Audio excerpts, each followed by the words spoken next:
et bienvenue dans cette émission qui vous propose de découvrir cette semaine la France des solutions. Une émission que nous vous proposons en partenariat avec Reporters d'Espoir et qui vous donnera envie d'agir. Aujourd'hui, il sera question de ces nouveaux entrepreneurs, ces entrepreneurs sociaux, ces entrepreneurs qui innovent, ces entrepreneurs qui ont une vocation sociale.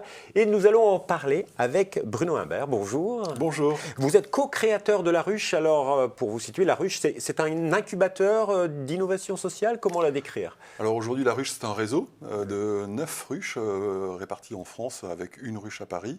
Et effectivement, c'est essentiellement de l'incubation, c'est-à-dire de l'accompagnement à la création et le développement d'entreprises dites à impact social.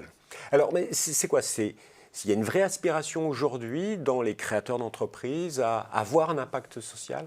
Oui, c'est d'ailleurs pas une aspiration propre à la France, hein. C'est un phénomène que l'on a vu arriver de plus en plus de partout, qui s'est développé partout, aux États-Unis, en Allemagne, en Colombie, partout. On voit apparaître maintenant une race d'entrepreneurs qui, à travers leur activité économique, ont envie de faire un peu plus que de la TVA, des dividendes et des sacs poubelles. Et ils ont envie aussi d'avoir un impact sociétal sur un monde plus raisonné, plus raisonnable, plus durable. Alors, en France, on n'est pas en retard parce que finalement, l'économie dite sociale et solidaire représente près de 10% des salariés de notre pays. Il y a aujourd'hui de nouveaux entrepreneurs, de nouvelles aspirations. Qui sont ces jeunes que vous incubez, par exemple? Jeunes et moins jeunes. Jeunes et moins jeunes, c'est important de le dire, parce qu'on parle, nous, de jeunes projets, puisqu'on accompagne beaucoup de créations, mais parfois portés par des gens qui, après une vie professionnelle, parfois qui se termine mal ou qui est un peu épuisante, considèrent qu'ils ont des savoirs qu'ils peuvent développer à travers une activité économique. Donc il y a des moins jeunes, mais on voit aussi apparaître beaucoup de jeunes, diplômés ou non diplômés. On a la chance d'avoir une très grande diversité aussi dans les profils des gens que l'on accompagne, mais tous ont une aspiration, c'est de mettre du sens dans leur activité. C'est le mot qui revient le plus, mettre du sens. Mais mettre du sens, ça veut dire quoi concrètement? Par exemple, concrètement à Paris, c'est quoi les entreprises ou projets qui sont en gestation? Alors, mettre du sens, c'est comment, à travers un savoir, je peux faire quelque chose de plus. Je vais m'en expliquer.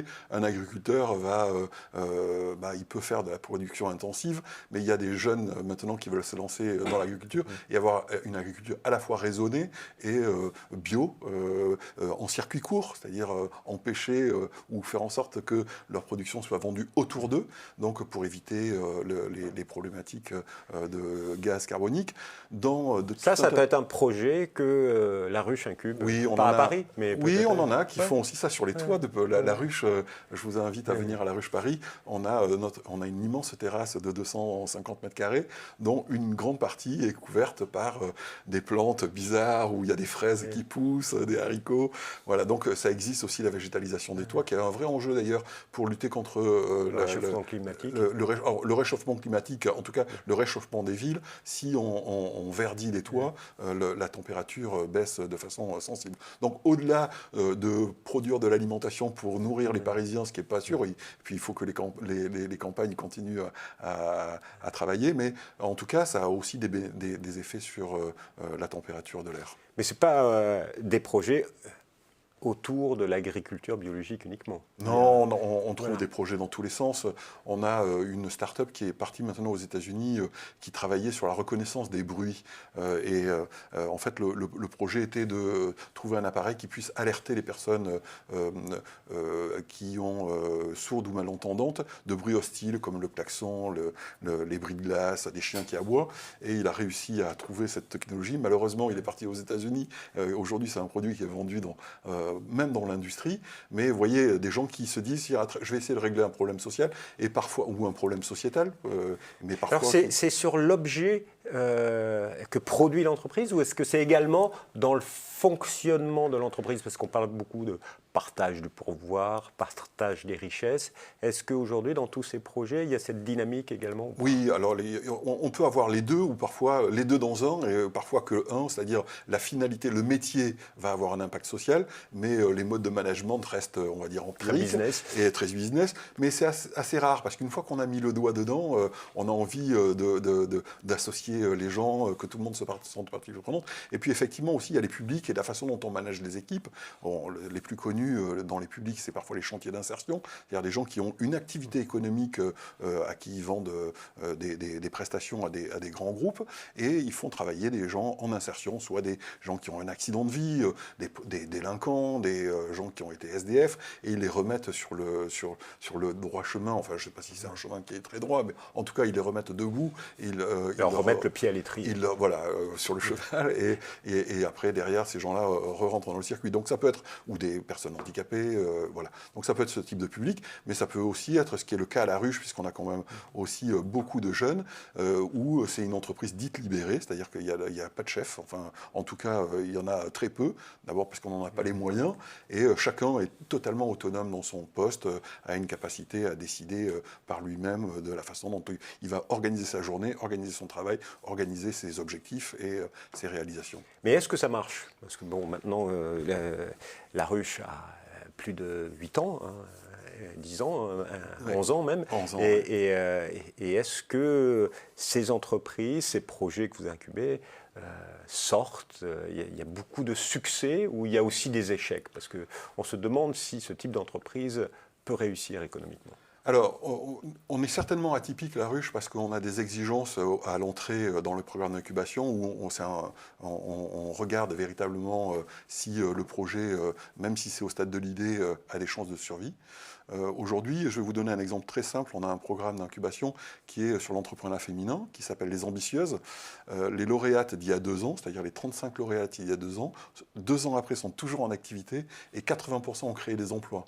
Ça veut dire que si il faut appréhender l'entrepreneuriat à impact comme de l'entrepreneuriat. Je prends toujours une boutade qui était Enzo Ferrari, je crois, qui avait vu partir Villeneuve dans le décor, et quand il est revenu sur les stands, Enzo Ferrari lui a dit « Pour arriver premier, il faut d'abord arriver ». Ah bah, pour être un entrepreneur à impact, il faut d'abord être entrepreneur, c'est-à-dire regarder, savoir où est la dernière ligne du bilan, avoir des clients, vendre plus cher que ce que ça coûte et développer de la marge. Donc tous ces réflexes-là, on les inculque et on les répète inlassablement à nos porteurs de projets, parce que c'est vrai que l'impact social, c'est intéressant.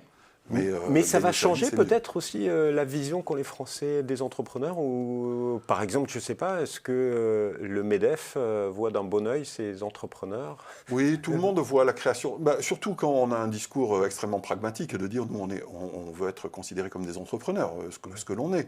Oui, c'est une vague de fond, c'est-à-dire qu'aujourd'hui quand même on voit bien que la création d'entreprises va aller de plus en plus vers des projets à impact social. Oui, à impact social. Il y en a de plus en plus. Chaque fois que des personnes qui ne connaissaient pas notre univers découvrent les exemples, tous les métiers peuvent être repensés en mettant de l'humain à l'intérieur. Donc il y a vraiment une aspiration, je crois, profonde et c'est un phénomène de fond. Une fois de plus, c'est pas que franco-français. Ça marche, ça se développe énormément en France. Mais quand on fait un appel à projet, il y a 10 ans, on avait 100 dossiers qui remontaient. Aujourd'hui, on en a 500, 600. Tous ne sont pas pertinents, mais 70% sont des entreprises qui pourraient marcher si on avait les moyens de les accompagner. Donc vraiment, une vague force arrive dans notre pays en matière d'entrepreneuriat social qui propose des solutions. Qu'est-ce que vous avez envie de dire à ceux qui nous écoutent pour les encourager à se lancer dans ce type d'aventure et entreprendre différemment? Alors, d'abord de croire en eux, mais une entreprise, une fois de plus, qu'elle soit à impact ou pas, il faut qu'il y ait un marché, il faut qu'il y ait une équipe, et il faut qu'il y ait une solution pour aborder ça. Une fois qu'on a ce triptyque, il faut croire en soi, c'est une aventure qui est parfois douloureuse, il faut le dire. Entreprendre, c'est à un moment donné trouver des solutions.